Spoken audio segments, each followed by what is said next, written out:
Stand by for Apollo 13 coverage with astronauts Lovell, Haise, and Swigert.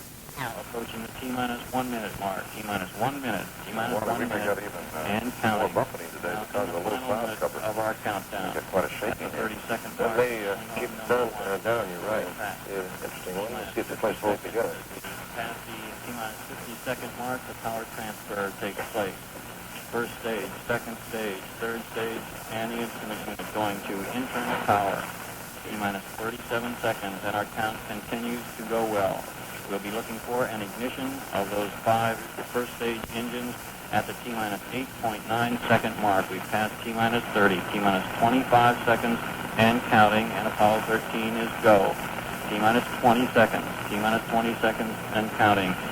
17, guidance release, 15, 14, 13, 12, 11, 10, 9, 8. Ignition sequence has started. 6, 5, 4, 3, 1, 0. We have commit and we have liftoff at 2:13.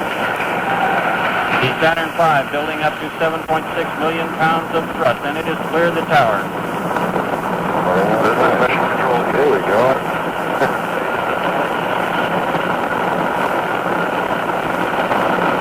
It's a beauty. It's another beauty. No, I think it's a dynamic on flight. The trajectory looks good. They show 1.5 mile an altitude at this time. 13 Houston, go in 30 seconds. Oh, completed it perfectly. Press that. Throttle. Mark, throttle. Altitude command.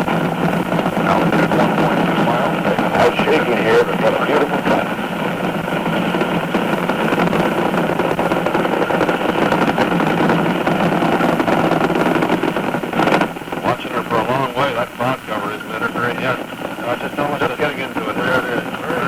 This is being recorded live. We're still seeing it quite well through that haze.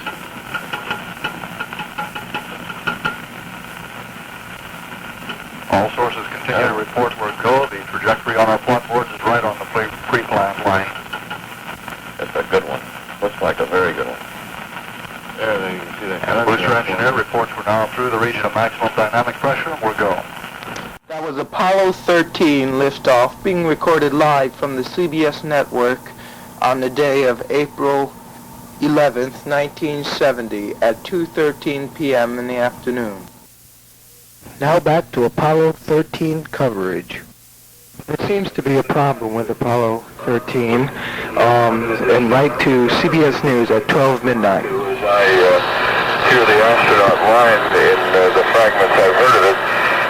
I think part of the reason they've gone to the batteries is in an attempt to give them more flexibility with playing with the valves and piping that supply the gases to the fuel cells. It sounded to me earlier like what might have happened is some kind of an energetic short circuit, an arc in one of the cells that might have actually eaten through some gas line and caused that venting of gas that they were noting. Why precisely this should affect 2 fuel cells, I simply can't say. But my impression is that they are changing valves in the configuration in an attempt to isolate the problem. Today is April 14th, 1970, and for the past hour there has been reports coming over the radio and television that Apollo 13 is having trouble. Now at 1 o'clock in the morning, CBS Network came on the air, and it is presently 10 after 1, and here is Walter Cronkite and Wally Schirra on the CBS television network. It had gone out while they were still in lunar orbit and before they were detached from this. Now they can use it to come home, and that's what they're going to have to do.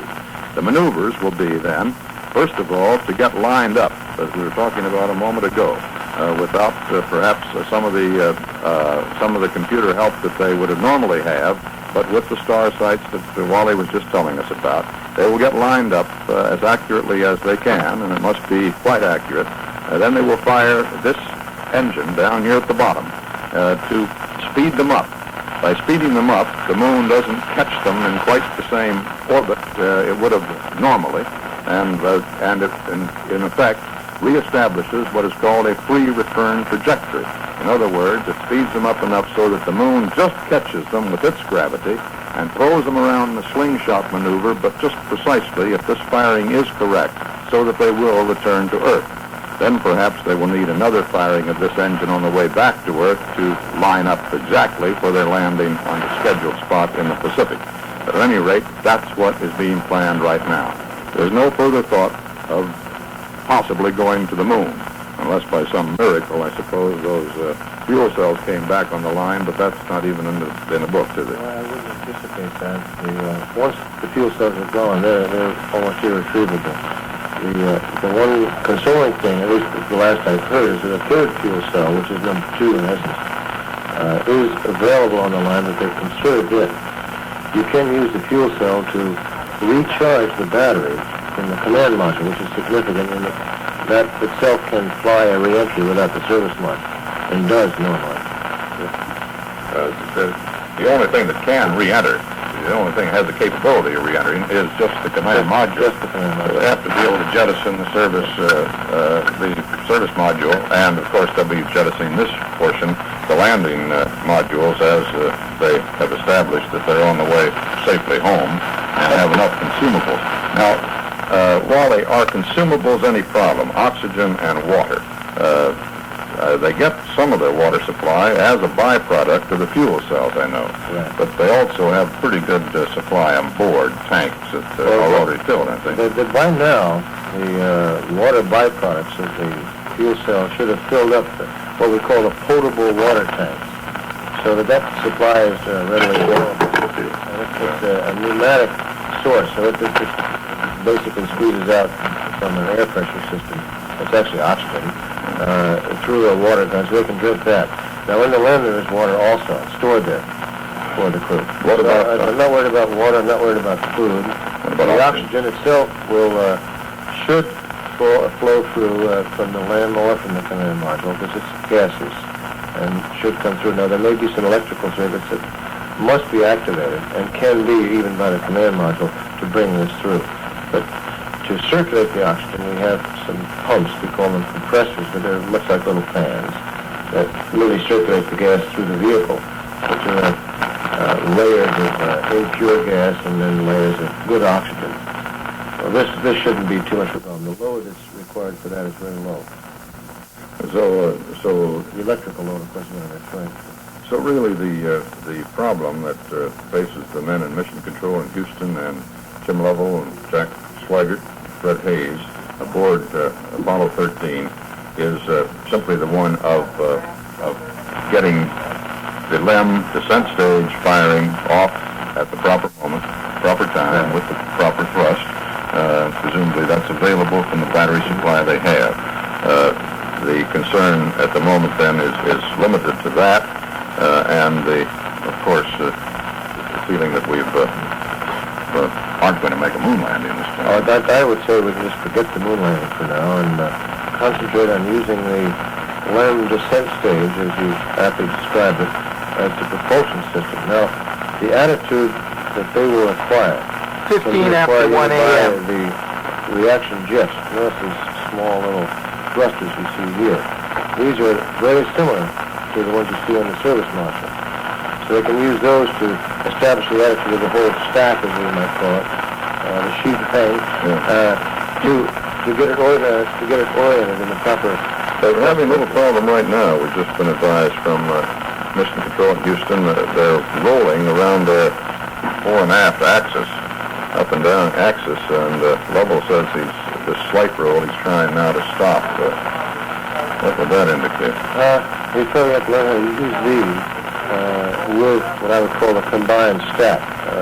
Our training normally involves flying the LEM with the 2 stages, that's one system, not controlling this whole stack from the LEM attitude control system. You see what I'm trying to say? I do. But now, so these are off-center from the center of mass. But now, Wally, learning to use a new system like this in the past has meant an expenditure of quite a lot of fuel. Well, I heard that one report from Mission Control. They've got 20 hours, so I think he'll sneak up on this one. Yeah. He's not going to rush into it. Now, 20 hours before the firing. this is why we still have test pilots flying these things, and I'm quite pleased to realize we have 3 of them up there. It's interesting that Jack Swigert, when he was suddenly called off the bench of the backup crew to replace Ken Mattingly for this flight, you made the comment down in Florida Saturday that and several of the other astronauts and others we heard from said that in one way he was the best man possible as a substitute since he wrote the book about the command module and its possible malfunction. So if anybody knows what might be wrong in there, he does.